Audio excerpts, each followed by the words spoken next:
Welcome back to another edition of History in Your Own Backyard. Today we're in Green Fork, Indiana, and I'm joined by Jane Beers. Jane, thanks for coming out to talk with us today. Thank you. So I'm wondering, in Green Fork, Indiana, was it always called Green Fork?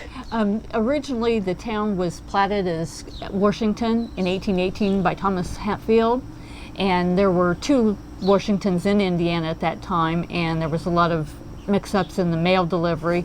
So they changed the name to Greens Fork in November of 1889. Okay, I could see the confusion there. Mm-hmm. Yeah. All right, so it's Green Fork and Greens Fork. Greens Fork. Okay, so we changed it then, and then from there. Tell me a couple more things about the town. You and I. There are several artifacts throughout this area have been found.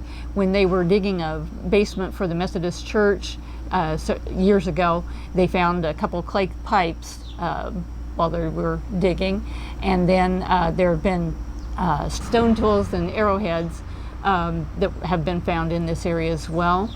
There's also a deed for the Hoover Mill, which was located south of town, that the document itself is over 200 years old and it's still in really good condition. Nice. Nice. I always like to ask people, who a celebrity or somebody famous from the town. I saw earlier in your notes something with Earp and tell me about that one of the cattle most rustler. Famous individuals that lived here in town was the Wild West outlaw named Johnny Ringo. Yeah. And he was adversaries with the Earp brothers and Doc Holliday. And one of the local things about him, besides him living here, is that his grandparents were founding members of the Methodist Church at Centerville, and they're buried in the cemetery there. Very, very cool. Okay, yeah, I saw that, and I was very excited to see that too. So some other cool things about the town, I would love for you to, just kind of elaborate on them. Several years ago, the old train depot was taken down, and they saved some of the flooring, and one of the fellows that owned the building at the time made wall decorations with the flooring, and it included the old square nails that had been in the floor. Oh, nice. That's awesome. There was a gym floor in the 50s. You want to talk about that a little bit too? In the 50s, they replaced the original floor that had been put in 1923, and that flooring had been saved for years and years in a barn, and so there was a sale and someone bought that flooring, and they had one of the graduates from the school make a small table out of it. Nice. That's a good use of woodwork there. Yes. Yeah. All right. So, I don't know, some of the buildings in just like the town's history, you maybe recall that.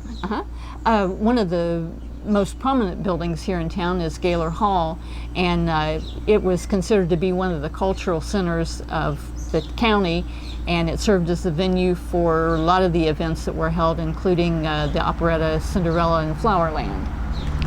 Okay, so wait, is it Cinderella and Flowerland, or yes. Was it Wonderland? No, it was Flowerland. Oh, all right, yeah, Cinderella and Flowerland. Okay. So during the Great Depression, the bank had a special tool that they used. Can you talk about that? During the Depression, a lot of the local banks would print their own money. That way, they were able to keep their business going if, like the other local banks, went under or had to close temporarily. And that way, then they could serve their customers without interruption. Ah, genius. Yeah. All right. And there was a celebration. There was something used to commemorate an event. Would love for you to talk about that. In 1976, when the country's bicentennial was going on, the town held a 4-day event to commemorate that. And part of that, there were a lot of activities going on throughout town. One of them was a 4-hour play that included individuals portraying people from the country's history as well as the town's history. And then also as part of that, there was a special seal made, and it was incorporated into a postal cachet. Oh, very cool. All right. So the school, we talked about where they had taken that gym floor out earlier. Now, subscription schools. How many were there? Well, in originally Clay Township? in Clay Township. Originally, the first school in town was a log cabin, and it was built on what's now part of the old cemetery.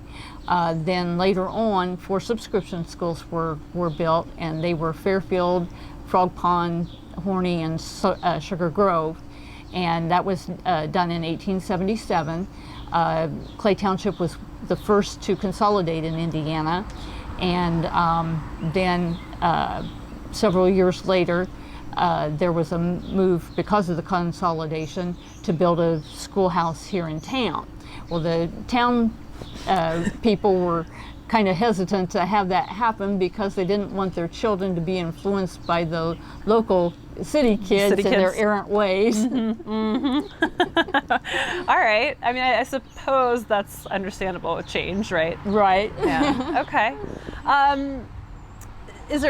there other things about the schools at that point in time that were like, where, you know, what we're talking about that? Where did the kids hang out after school? One of the places that they hung out after school was Leon Shorty Allison's drugstore, and they would go there before and after school. Mr. Allison was well known for his chocolate milkshakes, and he also served as the scorekeeper for the sporting events at the school. Huh. I like that guy's style. Yeah. Milkshakes and sports. Yes. You're right. Yeah. All right. So that's a little bit about the social, aspect to the schools. Are there other things that I haven't really asked you about yet? On the schools? Yeah. We might talk about the graduate in 1951. Yes. In a lot of the small schools, the size of the graduated classes were fairly small. Yeah. And in 1951, there was one single individual that graduated that year, and that was Francis Smith. And that didn't happen very often. There were a couple other times in the history, but that was like in the late 1800s. Then in 1962, that was the last class to graduate from the school, and then it closed in 1971, and now it houses the Clay Township Volunteer Fire Department. Okay. Oh, and still to this day? Yes. Okay. Jane, 1936 was a very interesting year for Greens Fork. Do tell. Okay. The biggest thing that happened in Greens Fork in 1936 was that the basketball team made history by beating Richmond in the sectional. And that was a rare feat for any of the small schools to have accomplished. They went on to beat the Muncie Bearcats in the regional, but they lost in the final game to Newcastle. Okay, basketball, got it. Were there other things that happened in that year that were... Also, there were 4 seed corn businesses that got their start in 1936, and they were Craner, Davis, Honeycutt, and Lintner.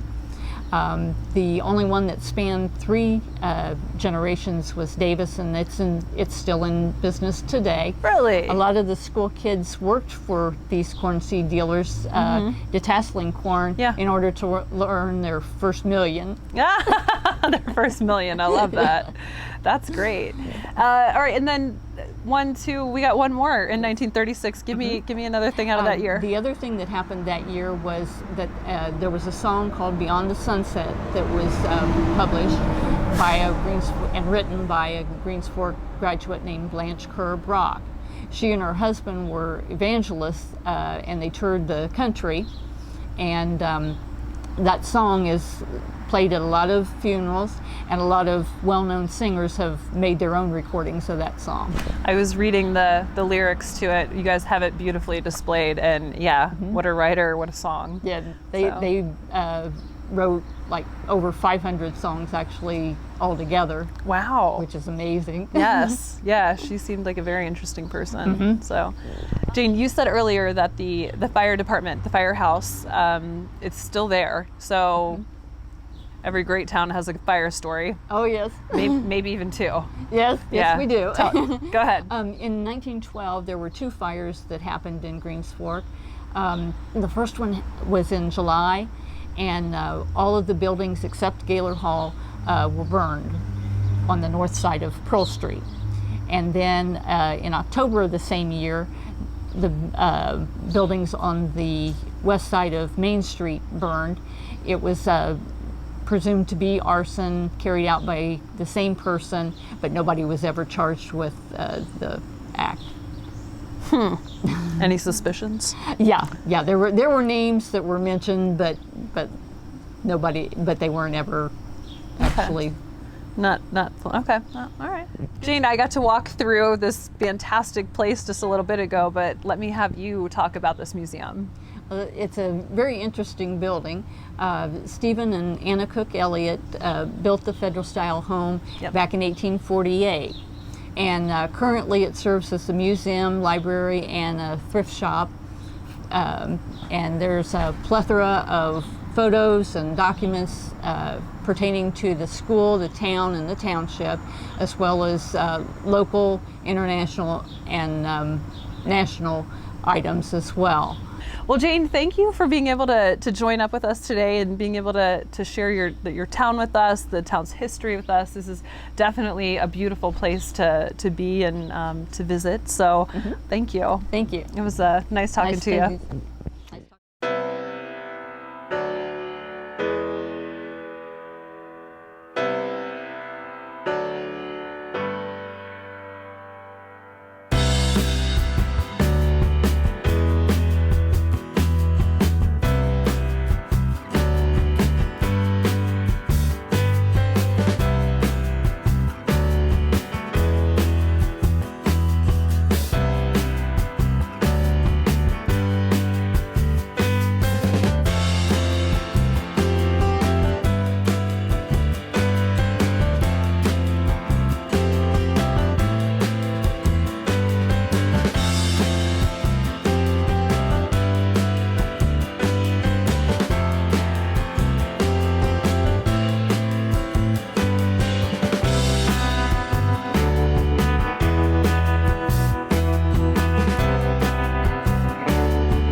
another edition of History in Your Own Backyard here in Greens Fork, Indiana today, hanging out with Jane. Jane, thank you again for joining us. Thank you so much. And remember, travel slowly and stop often. Bye for now.